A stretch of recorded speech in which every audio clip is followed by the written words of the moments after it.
Hey everybody, it's Jason Blaha here, and in keeping with the trend I started with the back squat, I decided to go ahead and just show you guys the bench press. And this is again for fairly new lifters who are going to follow the Ice Cream Fitness Novice Program 2.0 so that you guys understand how to perform a bench press. Now, I'm performing a closed grip bench press. You can do close grip on this program. In fact, for a lot of people, I think it's a good idea, particularly anyone with a history of shoulder problems. And I personally feel that the closed grip bench press is a better all-around mass builder. That's just my opinion. But what I would generally say as far as that grip width goes, I don't want your pinkies any further than the rings. In other words, those rings that are on the bar to space your hands, don't put your pinkies any wider than that. And the reason for that is that you're just trimming range of motion out to let you lift heavier weight, but you're not getting more muscle activation as a result of that. So it's just harder on recovery without necessarily giving you the tricep and everything else that we want, because that's what we're trying to do with this. This exercise is our primary pectoral and tricep builder on this program. It's not to say that some of that stuff isn't getting worked on some of the other lifts, because they are. Particularly like the standing press, but this is our primary movement. And I feel like if you start going too wide, we're losing some of the potential development purely for the sake of lifting heavier numbers. Now, you guys will notice when I get under here, how do I set up? I get up under the bar, right? I get here and then I ratchet myself up tight. Now you can stay on your heels if you want when you do this, or you can go on your toes. It honestly is not going to matter as long as you're digging your feet in.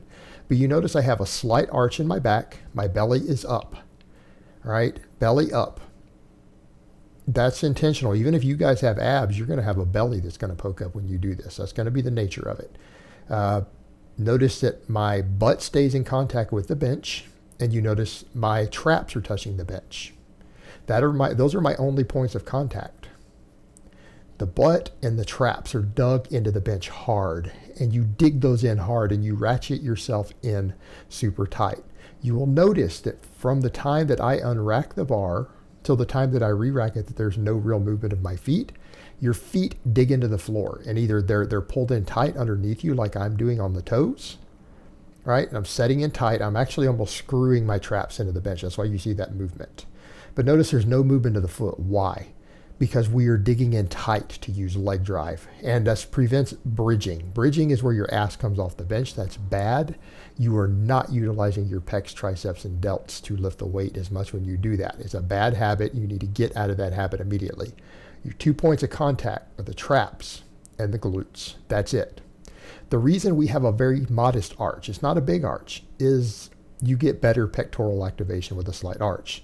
Flat back benching does not recruit more pecs. We are turning it into a very mild decline, but we're not losing much range of motion. Notice with the way I have it set up and me doing the fairly narrow grip, notice I have a really long range of motion. Look how long that is, right? Range of motion and getting full range of motion is important. It's absolutely important for maximal muscular development, right? And that's what we're doing this program for. And so accordingly, that's what you want. You want a long range of motion. Now, one of the things that you'll notice when I get set up under here, I want you guys to notice that when I grip the bar, I'm using what's called like almost a bulldog grip. It might look like people are like, oh, there's some bend in your wrist. That's normal. You can't bench with straight wrists. Don't let anyone tell you that it's physically possible. When you start getting over 200 pounds, if your ability to bench with a straight wrist is impossible, it would break your thumbs. But I am doing what's called a bulldog grip. If you guys notice, look closely at my hands. Look very closely. The weight is set directly over my wrist bones, and it's in line with my forearms.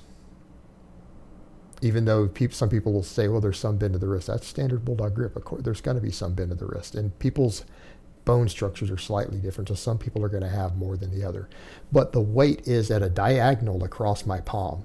It is at a diagonal across my palm, and the weight is set directly over the wrist bones, and I'm gripping the weight tight. You squeeze the shit out of the bar when you bench press. Right? You squeeze the bar like you were trying to get blood from a stone, right? You squeeze that bar.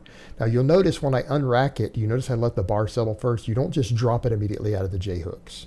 All right, that's one of the points of safety on the bench press. You need to understand that. When you unrack the bar, you let the bar settle above your chest in the position before you bend the elbows. Why? You don't want your elbows to ever bend on the bench press while the bar is above your neck or your face. You'll also notice that I'm set completely under the J-hooks. In other words, even if I didn't have those safeties there is no possible way the bar could touch my throat. Why? Because my neck is entirely inside of the uprights. And because I bench to my lower chest, all right, look where I'm touching it on my chest. See, I'm way down here on my chest, and notice I don't move the bar that far unracking it.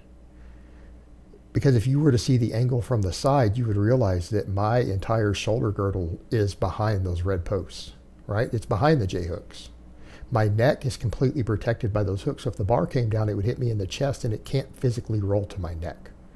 That's because when we're benching to the lower chest, which is the correct way to bench, if you don't want to damage your rotator cuffs,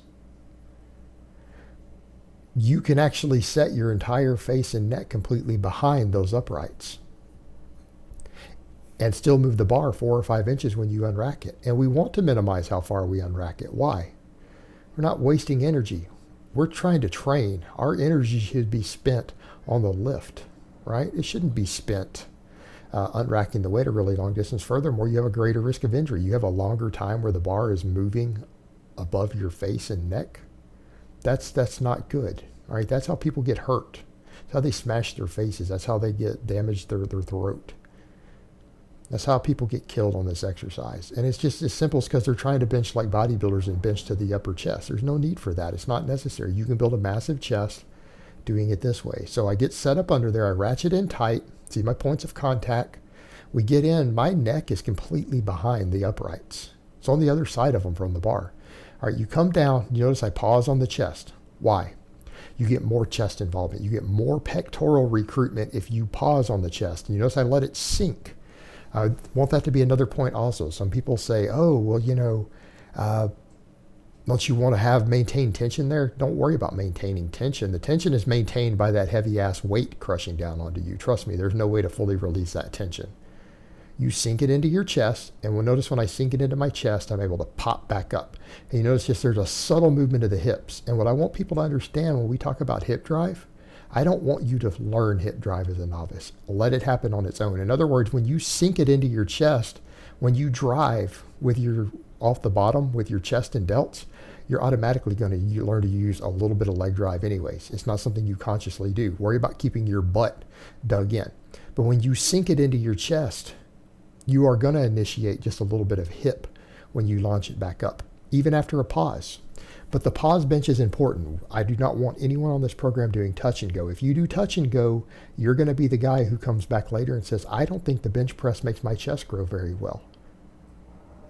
It's not the bench press is the problem. It's you not training the bench press correctly that's the problem, right?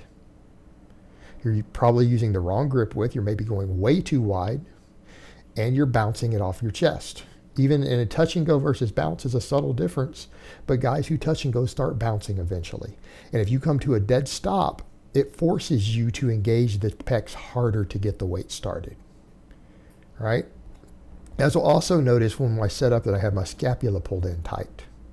If you pull your scapula together at the bottom, before you ever unrack it, and you keep the distance short that the bar travels, you don't have to focus on scapular retraction anymore. In fact, people will say, well, what's going to happen if they come out at the top? Well, you're not benching correctly. If you pull your scapula in tight, like right here, notice I pull them together. Before I ever unrack the weight, my scapula are already together. Well, it's locked out right there with the scapula together.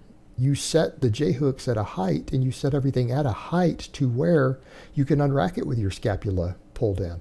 And if you don't have to move the bar far because you set in correctly, and you only move that bar 4 to 6 inches, right? What happens? You unrack it and you re-rack it with your scapula together. You can lock your elbows and do that just fine. It's just about setting in tight. We set in tight. The other thing that we want to note again, lower chest. When you bench press, the bar should be below your nipple line.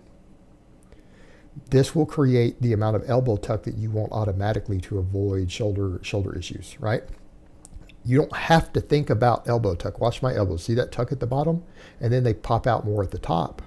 You don't have to consciously tuck your elbows at the bottom if you touch to your lower chest. It happens automatically. See? You don't have to ever focus on it, just like that little bit of leg drive. If you just set everything up correctly, if you sink the bar into your chest, you automatically will have leg drive. You don't have to think about it. If you touch the bar below the nipple line, you automatically have elbow tuck at the bottom. You don't have to think about it. So honestly, just the execution of the movement itself will eliminate all these problems. The same thing, guys talk about they can't get their chest to activate correctly. Well, pause, sink it into your chest and pause, and then explode up, and your chest will recruit more. And the explosion is the most important part. What I want you guys to understand, when you get under there, you set in, you let that bar settle in the correct position before you start the first rep. You take a deep breath and you lower it to your chest. You pause, and then you explode upward with everything that you have on every rep. And if you lift explosively and you pause on the bottom with that bar sinking into your chest, and then you explode as hard as you can, I promise you, you will maximize your chest development on this lift. Right? It really is that straightforward. And I think people overcomplicate the bench for general development because they just teach people bad technique and bad mental cues that can be avoided just with the way that you set up and the way that you execute the lift. They can be done mindlessly without having to think about them. And then you can focus on what really matters, which is what? Keeping your ass dug into the bench, taking a deep breath, gripping the bar as hard as you can, and that explosion out of the bottom, that explosion. If you can learn those things, you'll get maximum muscular development in your pecs, in your triceps, everything else from the bench press. All right, guys, so that's really all I have to say on that today. I hope it's been informative, and I will talk to you guys next time.